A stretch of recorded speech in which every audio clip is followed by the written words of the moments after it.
Assalamualaikum warahmatullahi wabarakatuh. Nama saya Windianti Bahari Putri, kelas 10 MIPA 1. Di sini saya akan menjelaskan tentang Linux. Linux adalah sistem operasi yang menggunakan kernel Linux. Kernel sendiri adalah bagian terkecil dari sistem operasi yang bertugas untuk melakukan manajemen CPU, memori, dan perangkat-perangkat tambahan lainnya. Linux adalah OS yang bersifat open source, yang berarti kode-kode pada Linux dapat digunakan, dimodifikasi, dan didistribusikan secara bebas oleh siapapun. Lisensi Linux yang berada di bawah naungan GNU pun gratis. Jadi kita tidak perlu membayar dalam penggunaan Linux. Ini berbeda dengan OS Windows yang berbayar. Karena untuk menggunakan OS Windows sendiri, kita harus menggunakan biaya. Biayanya juga hampir 1 atau 2 juta selama per tahun. Itu belum termasuk penggunaan Microsoft Office dan aplikasi lain seperti Photoshop, Corel, dan juga sebagainya. Karena kodenya yang bersifat open source, banyak developer yang mengembangkan sistem operasi ini sehingga terciptalah berbagai distro Linux seperti Linux, Ubuntu, Linux Mint, Red Hat, dan masih banyak lain. Setiap distro Linux mempunyai karakteristik masing-masing, mulai dari tampilan, kerumitan penggunaan, hingga tujuan penggunaannya. Apakah misalnya untuk programming, hacking, web security, server, atau untuk menjalankan aplikasi sehari-hari. Sebelum kita mengenal Linux lebih jauh, ada baiknya kita mengetahui sejarah Linux seperti apa sih? Cikal bakal Linux adalah sistem operasi Unix yang dikembangkan oleh Ken Thompson dan Dennis Ritchie pada tahun 1969. Ken dan Dennis ini juga merupakan penemu dari bahasa pemrograman C yang menjadi dasar untuk bahasa pemrograman yang lebih tinggi. Kode sumber Unix dikembangkan menggunakan bahasa C sehingga pemindahannya sangat mudah ke berbagai platform. Oleh karena itu, Unix mendapatkan respon dan perhatian yang sangat besar dari orang-orang. Dengan berkembangnya Unix yang cepat, akhirnya Unix terbagi menjadi 2 aliran, yaitu Unix yang dikembangkan oleh Universitas Berkeley dan Unix yang dikembangkan oleh AT&T. Selain itu juga mengakibatkan banyak perusahaan yang ingin memegang kendali dalam bidang sistem operasi. Oleh karena itu, ditetapkanlah standar spesifikasi Unix oleh IEEE atau IEEE, yaitu The Institute of Electrical and Engineers, dengan mengembangkan POSIX. Sejak saat itu bermunculan beberapa jenis Unix, salah satunya adalah Minix yang dikembangkan oleh A.S. Tannenbaum yang bertujuan untuk pendidikan. Kemudian pada tahun 1984 mulai mengembangkan GNU dengan membuat software, compiler, editor, text formatters, GUI, libraries, modules, dan masih banyak lagi. GNU didesain supaya kompatibel dengan sistem operasi yang sudah ada, yaitu Unix. Pada tahun 1990, GNU telah berhasil membuat semua komponen yang diperlukan untuk mengembangkan sebuah sistem operasi, yaitu compiler, libraries, aplikasi, dan user interface. Tetapi masih ada yang belum selesai, yaitu kernel, yang merupakan inti dari sebuah sistem operasi. Kemudian, pada tahun 1991, Linus Torvald yang merupakan mahasiswa dari Universitas Helsinki menulis sebuah kernel dengan menggunakan bahasa C dan diterjemahkan menggunakan GNU C compiler. Linus Torvald menjadikan kode sumber dari Minix yang dijadikan untuk mengembangkan sistem operasi baru yang kode sumbernya dapat diakses oleh siapa saja. Kemudian, sistem operasi yang dikembangkan oleh Linus Torvald ini dinamakan Linux. Awalnya, Torvald ingin menamakannya Frex, yang merupakan gabungan dari Free, Freak, dan X yang mengacu pada Unix. Pada bulan September tahun 1991, Linus mengunggah file yang dikembangkannya ke FTP. Kemudian, seorang relawan administrator FTP, yaitu Ari Lemke, mengatakan bahwa nama Frex kurang bagus untuk nama kernel. Kemudian, dia mengubah kernel menjadi Linux tanpa sepengetahuan Linus. Dalam mengembangkan Linux, Linus menggunakan tools dan free foundation software dan program-program yang berlisensi GNU GPL atau lisensi untuk software bebas dan gratis. Dan dari sinilah lahir Linux versi 0.01 Linux versi ini belum bisa disebut sebagai sistem operasi secara utuh. Kemudian, pada tanggal 5 Oktober 1991, Linus Torvalds, kode sumber Linux yang menjadi versi Linux pertama yang resmi diperkenalkan ke publik, yaitu Linux versi 0.02 di bawah lisensi GNU GPL. Saat merilis versi ini, Linus menuliskan dalam dokumentasinya bahwa Linux memerlukan software yang disediakan oleh GNU untuk dapat menggunakan Linux seutuhnya. Pada tahun 1996, Linus Torvalds mengumumkan logo atau maskot dari Linux, yaitu seekor penguin yang diberi nama Tux. Itulah tadi sejarah Linux, dan sekarang kita akan membahas tentang kekurangan dan kelebihan yang dimiliki Linux. Setiap sistem operasi pasti memiliki kekurangan dan kelebihannya masing-masing.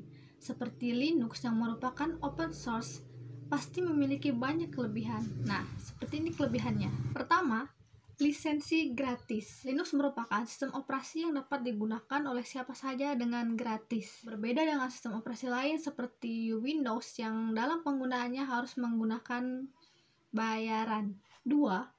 Menggunakan kode 32 bit. Dengan menggunakan kode menjadikan Linux berjalan dengan baik dan meminimalisir terjadinya crash saat menjalankan aplikasi. 3. Tingkat keamanannya yang tinggi. Walaupun bersifat open source, namun Linux memiliki tingkat keamanan yang lebih tinggi dibandingkan sistem operasi yang lain, dan menjadikan Linux aman dari serangan virus yang dapat mengancam data-data di komputer. 4. Tampilan grafis yang bagus.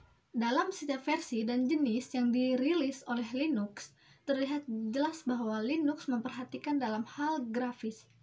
Contohnya, Linux Ubuntu yang memiliki tampilan grafis yang bagus dan eye-catching. 5. Kode sumber Linux dapat dimodifikasi. Dengan sifatnya yang open source, memungkinkan bahwa kode sumber dari Linux dapat dimodifikasi. Tentu hal ini sangat menarik perhatian dari programmer.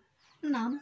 Cocok dijadikan sebagai komputer server. Linux merupakan sistem operasi yang ringan dan stabil sehingga cocok dijadikan sebagai komputer server, admin, dan juga sebagai komputer personal. Salah satu jenis Linux yang sering digunakan sebagai komputer server adalah Linux Debian. 7. Lebih ringan ketika dijalankan. OS Linux tidak membutuhkan sumber daya atau resource yang besar untuk menjalankannya. Ia bahkan bisa dijalankan dalam komputer jadul sekalipun. Tinggal kita sesuaikan saja dengan kebutuhan kita. Seperti yang sudah saya katakan sebelumnya, selain Linux memiliki kelebihan yang begitu banyak, tentunya Linux juga memiliki kekurangan. Dan kekurangan Linux adalah sebagai berikut. Pertama, dibutuhkan keahlian lebih, dikarenakan Linux masih jarang digunakan oleh masyarakat umum sehingga belum banyak teknisi yang mampu melakukan troubleshooting pada permasalahan yang ada di Linux. Kedua, kurangnya dukungan software. Beberapa software populer yang sering digunakan seperti Microsoft Office, Adobe Photoshop, dan aplikasi-aplikasi lainnya tidak kompatibel dalam sistem Linux. Dan ketiga, proses instalasi dan konfigurasinya yang sulit. Proses instalasi Linux sedikit lebih sulit dibandingkan Windows, terkecuali pada beberapa distribusi Linux yang ditujukan untuk pengguna awam seperti Linux Mint. Kita akan membahas tentang berbagai macam distro Linux. Distro Linux adalah sebuah sistem operasi atau perangkat lunak yang dikembangkan menggunakan kernel Linux. Ada berbagai macam distro Linux diantaranya. Pertama, Red Hat. Red Hat adalah distro Linux dan menjadi sistem operasi pertama yang menggunakan sistem RPM Package Manager. Red Hat dikembangkan oleh perusahaan yang bernama Red Hat Inc. 2. Ada CentOS. CentOS atau Community Enterprise Operating System dikembangkan oleh The CentOS Project dengan menggunakan kode sumber dari Red Hat. Dan ketiga, ada Fedora.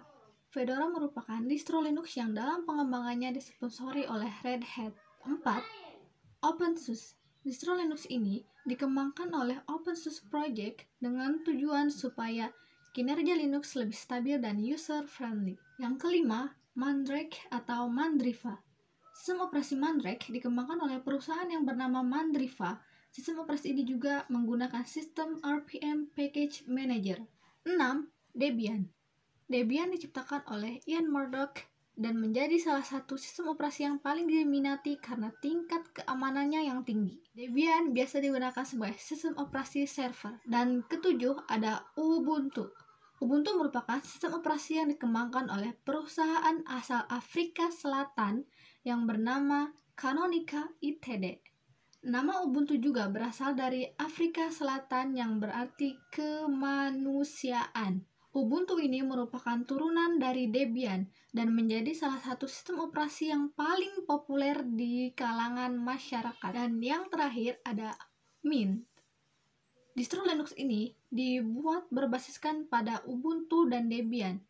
Keunggulan dari distro Linux ini adalah penggunaannya yang ringan. Kita sudah membahas tentang apa itu Linux, sejarah Linux, macam-macam dari distro Linux, dan juga kekurangan dan kelebihan yang dimiliki oleh sistem operasi Linux.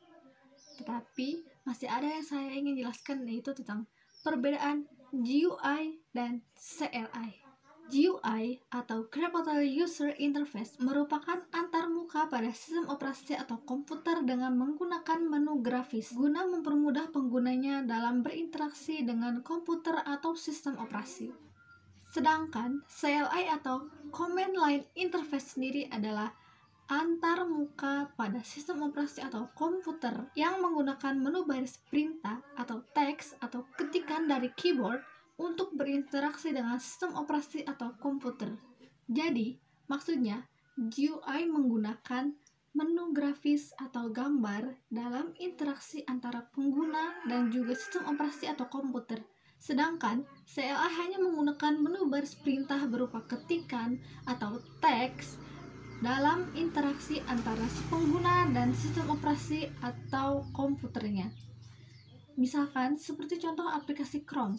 Pada GUI terdapat gambar Chrome seperti apa dan juga tulisannya. Tetapi pada CLI hanya terdapat tulisannya saja, yaitu Chrome, tanpa ada gambar Chrome tersebut di sana. Itulah kurang lebih perbedaan dari antara GUI dan CLI. Sekian dari saya, kurang lebihnya mohon maaf. Wabillahi taufiq wal hidayah. Wassalamualaikum warahmatullahi wabarakatuh.